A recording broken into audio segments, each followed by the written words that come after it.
इसमें हमने इसमें अभी ईएमएफ फाइंड किया था। रॉड को मूव करवा के हमने इसमें क्या फाइंड किया था? ईएमएफ। तो क्वेश्चन ये था कि इसमें ईएमएफ जनरेट क्यों हुआ। ईएमएफ का मतलब क्या होता है बता? It's a potential difference. Potential difference कब जनरेट होता है? जब एक साइड पॉजिटिव चार्ज होता है और एक साइड होता है negative charge.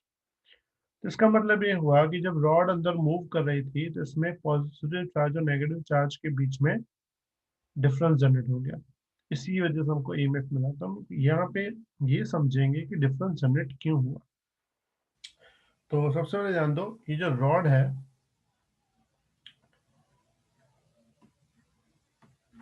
here rod is moving in perpendicular magnetic field.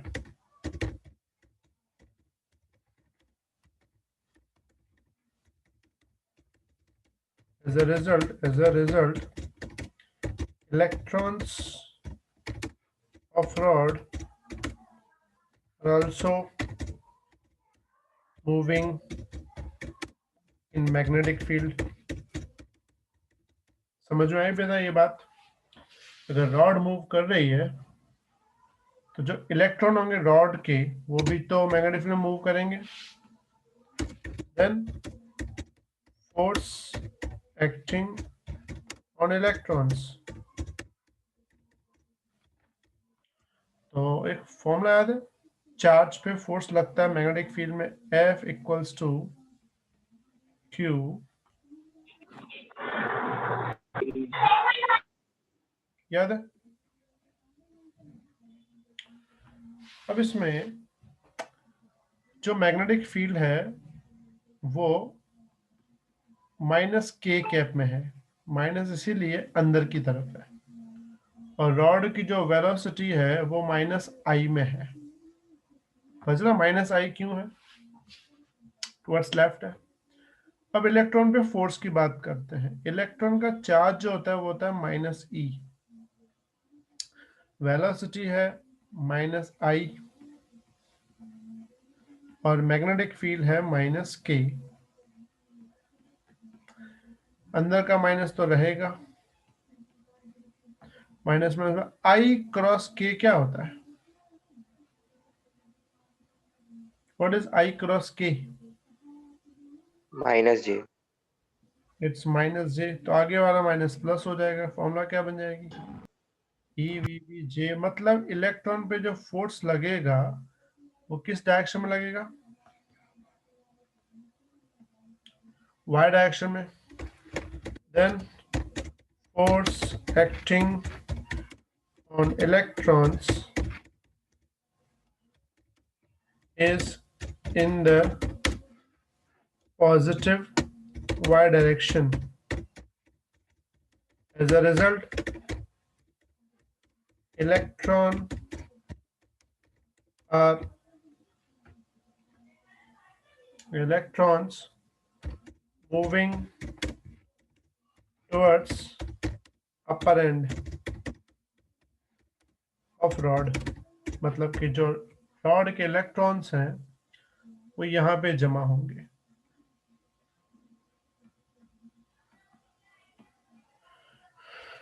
In lower part, positive charge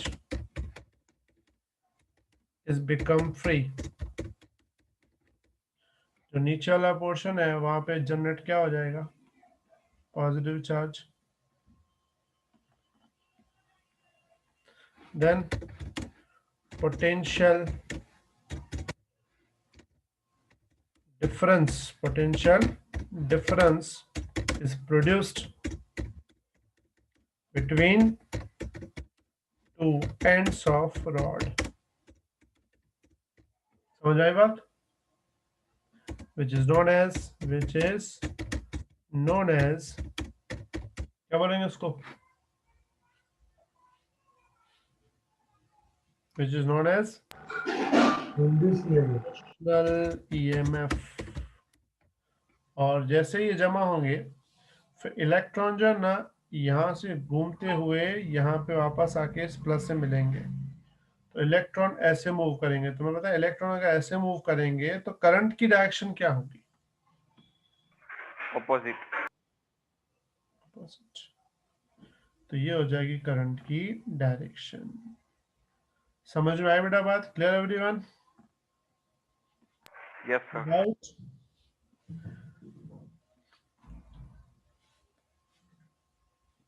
चलो लिख लो फटाफट। अब मुझे ये बताओ, ये लिखते लिखते सोचो, किसकी वजह से ईएमएफ जनरेट हुआ?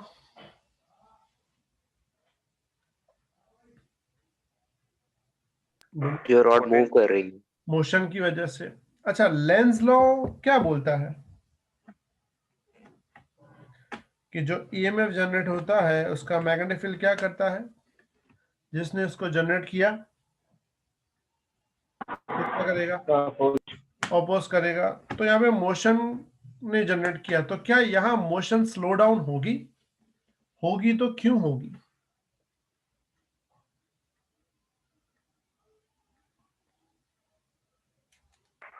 क्योंकि सर मैग्नेटिक फ्लक्स डिक्रीज हो रहा है तो वो इंक्रीज करने की कोशिश करेगा ना। मैग्नेटिक फ्लक्स डिक्रीज तो मोशन की वजह से हो रहा है।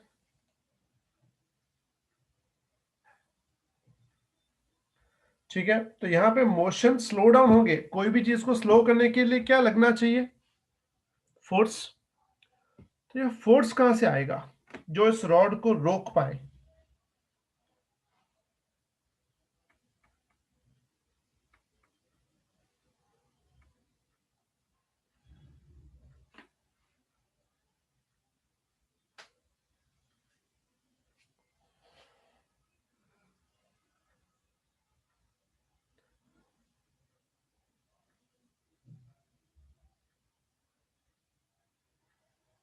जो इंट्रोड्यूस करंट हुआ होगा वो अपोज करेगा सर उसकी इलेक्ट्रिक फील्ड, हाँ मैग्नेटिक फील्ड, किसको अपोज करेगा? रोड को। कैसे? हाँ, जो इंट्रोड्यूस करंट है वो अपनी इलेक्ट्रिक फील्ड हाँ मैग्नेटिक फील्ड बनाएगा ना। हाँ बनाएगा, उसकी फिर डायरेक्शन पे आईबीएल नहीं होता था सर? क्या होता था? IBL, I L. IDL cross B. Okay, तो मैं ये वाला याद है सबको? दो वायर हो, दोनों वायर में सेम डायरेक्शन करंट हो तो दोनों के बीच में फोर्स लगता था, याद है कुछ? Yes sir. ये वाला फोर्स। इसमें ये फोर्स अट्रैक्टिव भी होता था, रिपल्सिव भी होता था। तो मतलब सर, तो कब अट्रैक्टिव और कब रिपल्सिव? सेम डायरेक्शन अट्रैक्टिव और ऑपोजिट डायरेक्शन रिपल्सिव। तो यहाँ पे देखो, इसमें करंट ऊपर जा रहा है, इसमें करंट नीचे आ रहा है। तो इन दोनों रॉड में, मतलब इस वायर और इस वायर में करंट की डायरेक्शन क्या है? Opposite. Opposite means attract, ripple. Repair. Repair मतलब ये इसको क्या करेगा? धक्का मारेगा। समझ में आई बेटा बात? Yes sir. क्लियर? सर ये तो समझ में आ गया सर हाँ। कि रोड को हिला रहे मतलब के मोशन करवा रहे तो ईएमएफ इंट्रोड्यूस हो रहा है। हाँ। तो जब मैग्नेटिक फील्ड चेंज करते तब तो थोड़ी ना नहीं इलेक्ट्रॉन हिलते हैं सर। क्यों नहीं करते? तो ये फॉर्मूला फिर नहीं आएगा ना, फिर दूसरा कंसेप्ट आएगा। थोड़ा बहुत बताओ ना सर वो वाला भी कंसेप्ट। चलो कोई बात नहीं, आगे जाके वो भी बता देता हूँ। Okay sir. ठीक है।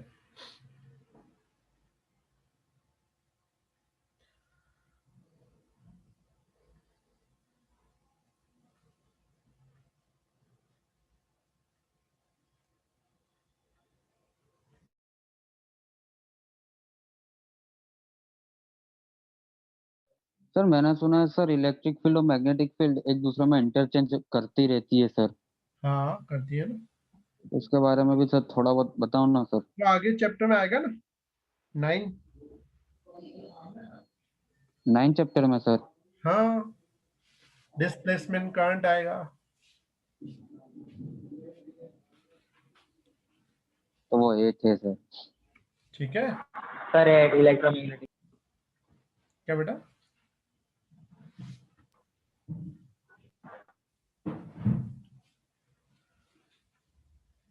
क्या बोला बेटा, कुछ बोला अभी किसी ने? नॉन सर वो बता रहा था 8 चैप्टर है। डिस्प्लेसमेंट का डेट में 1 मिनट, हाँ 8 में होगा, फिर तो 9 में कुछ और होगा, रेडिएशन होगा। नहीं 9 तो हमने किया है ना, रे सॉरी ऑप्टिक 8 रे ऑप्टिक 9 सर। तो हमने किया है 8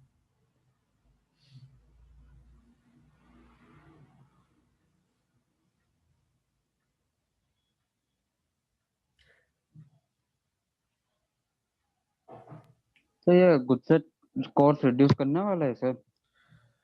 मैंने तो सुना है जे नीट वाले भी करने वाले हैं। पर जेई नीट वालों ने मना कर दिया सर, नहीं करेंगे, पोस्टपोन कंपल्सरी होएगा। करना पड़ेगा उनको। सर मैंने एनटीए का वीडियो देखा ना, इसीलिए सर।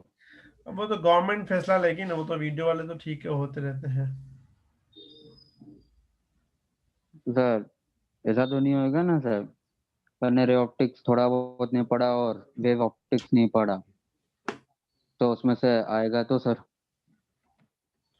पहले गुडसेट जितना में? पढ़ा है उतना तो करो जो नहीं पढ़ा वो बाद सर में, पहले पढ़ा है उतना तो आना चाहिए। अरे सर गुडसेट का भी 50% होता है सर, बोर्ड जितना ही, तो वो भी इम्पोर्टेंट है सर। क्या गुच्छट का 50% होता है, किसमें?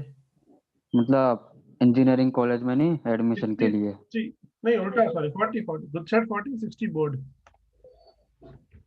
गुडसेट 60 है सर? 40 नहीं सर, पहले 40 गुडसेट 60 था, अब 50-50 हो गया सर। गुच्छट कभी भी 60 नहीं था, गुच्छट इज ऑलवेज 40। पर सर अब 50-50 हो गया सर। नहीं बेटा ऐसा ना होए, मजाक क्यों करेंगे। हो गया होगा सर, मैंने गलत पढ़ लिया होगा कि सुन लिया होगा। इट्स 40 गुच्छट परसेंटेज और बोर्ड का 60%, दोनों कंबाइन करके मेरिट बनाते हैं for engineering in Gujarat state. हाँ सर। बाकी स्टेट में अलग अलग होता है, किसी में जेई के हिसाब से या फिर उनकी खुद की स्टेट की कोई एंट्रेंस हो तो अलग बात है। वेस्ट बंगाल जेईई, हाँ सीबीएसई, एमपीटी। सबका अलग अलग होता है। Yes sir.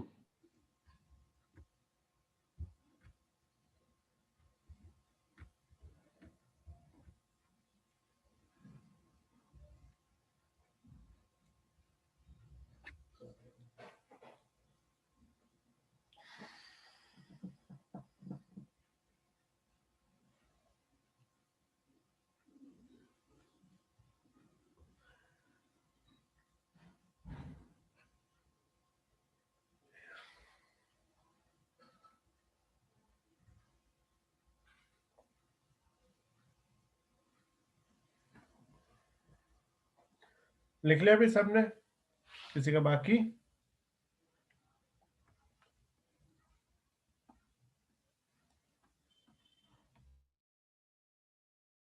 सर अभी आगे करवा रहे हो अभी? देखो टाइम टाइम तो हो गया है, आगे नेक्स्ट नहीं, मेरे करेंगे। चार्ज चार्ज नहीं है मोबाइल अब। कोई बात नहीं, नेक्स्ट टाइम करेंगे फ्राइडे को। ठीक है। हो गया तो तुम जा सकते हो, ठीक है।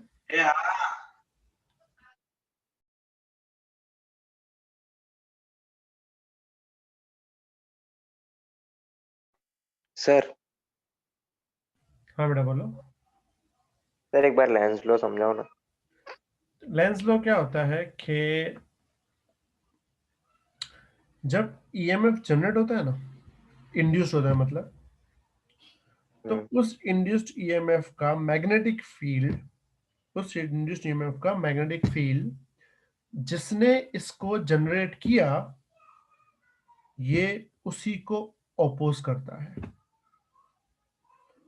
मतलब हम समझो मैग्नेटिक फ्लक्स चेंज करके किसी में ईएमएफ जनरेट करते हैं, तो जो ईएमएफ जनरेट हुआ ना, उसका मैग्नेटिक फील्ड क्या करता है, उस चेंज को अपोज करता है।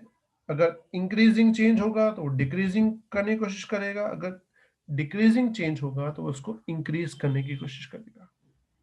यानी सिंपल भाषा में किसको अपोज करता है, चेंज को। Got it? सर जो आपने लिखवाया था उसमें उसमें पहला फिगर था उसमें वो रॉन्ग किया था और सेकंड हाँ, फिगर राइट किया था। वो तो मैंने बताया था कि पहला पहला जो था वो सपोर्टिव था, लेकिन सपोर्टिव होने में एनर्जी कंजर्वेशन लॉ वैलिड नहीं है, इसलिए दूसरा वाला वैलिड क्यों है? दूसरे वाले में ऑपोजिट चेंज है, मतलब नॉर्थ आगे ले जा रहे हैं, तो अंदर जो मैग्नेटिक फील्ड जनरेट होगा ना, वो क्या करेगा? जिसने इसको जनरेट किया उसको अपोज करेगा, तो नॉर्थ को अपोज कौन कर सकता है? नॉर्थ। नॉर्थ, क्योंकि नॉर्थ नॉर्थ रिपेल करते हैं, इसलिए मतलब नॉर्थ अगर सामने आ रहा है तो वो साउथ कभी जनरेट नहीं करेगा, वो क्या जनरेट करेगा? नॉर्थ ही जनरेट करेगा। Got it? यस। सर मैंने थोड़े क्वेश्चन भेजे थे सर, पहले वो वाले करवाओ ना सर। आज तो नहीं बेटा, तुझे मैं करूंगा नेक्स्ट वीक से तेरे डाउट सारे, ठीक है? ठीक है सर। तब तक जमा करो। भेज दिए तूने? नहीं सर, पहले भेजे नहीं थे सर, हाय भेज दे खाली, वाले है सर। सर। हाय भेज दे खाली मुझे एक बार, मैं देख ओके सर।